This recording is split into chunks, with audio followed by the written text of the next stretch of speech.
Thomas and Percy are good friends, but sometimes Percy teases Thomas about being frightened, and he doesn't like that at all. One evening, he was dozing happily, but Percy wanted to talk.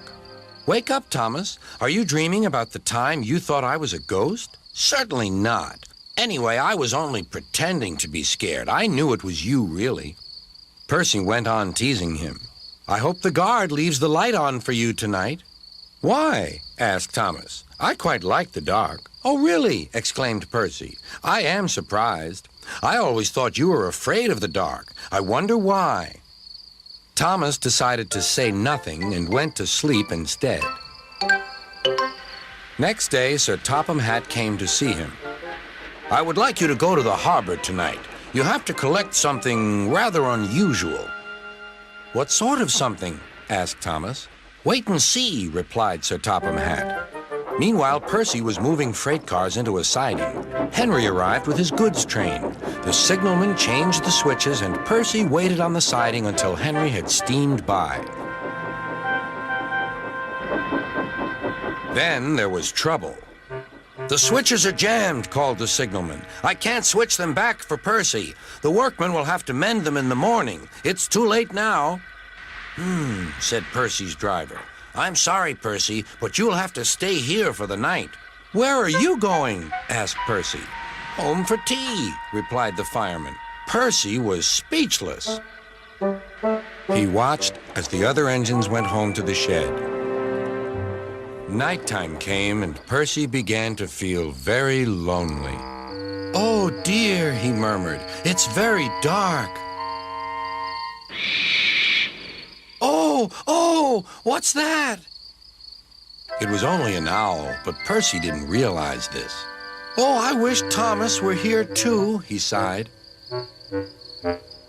Thomas was waiting for his mysterious load at the harbor. Suddenly, there it was.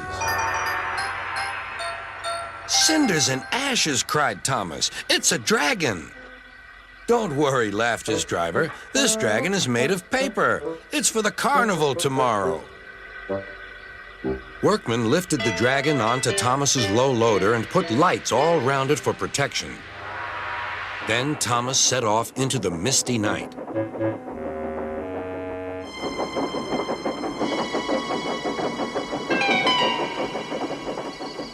Percy was asleep on his siding and had no idea that Thomas was approaching him.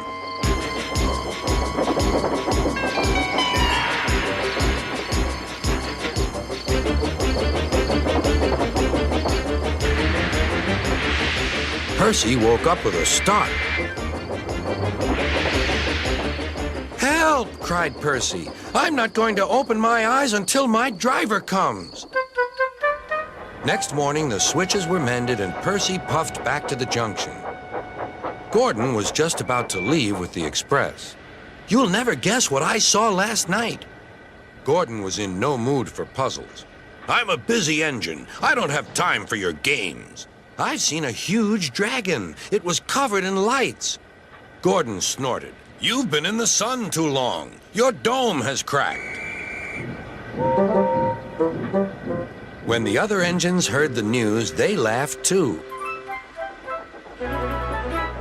"Look out, Percy," chuckled James, "or the dragon may gobble you up." "No one believes me," huffed Percy. Maybe I did imagine the dragon after all. But Percy soon found out that he hadn't. "Help! Save me!" cried Percy. "It's all right," whistled Thomas, and he explained about the carnival. "By the way, how was your night out?"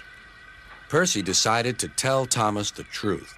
"Well, Percy," said Thomas, "maybe we do get scared sometimes, but if we're not afraid to tell each other, then that means we're quite brave, too."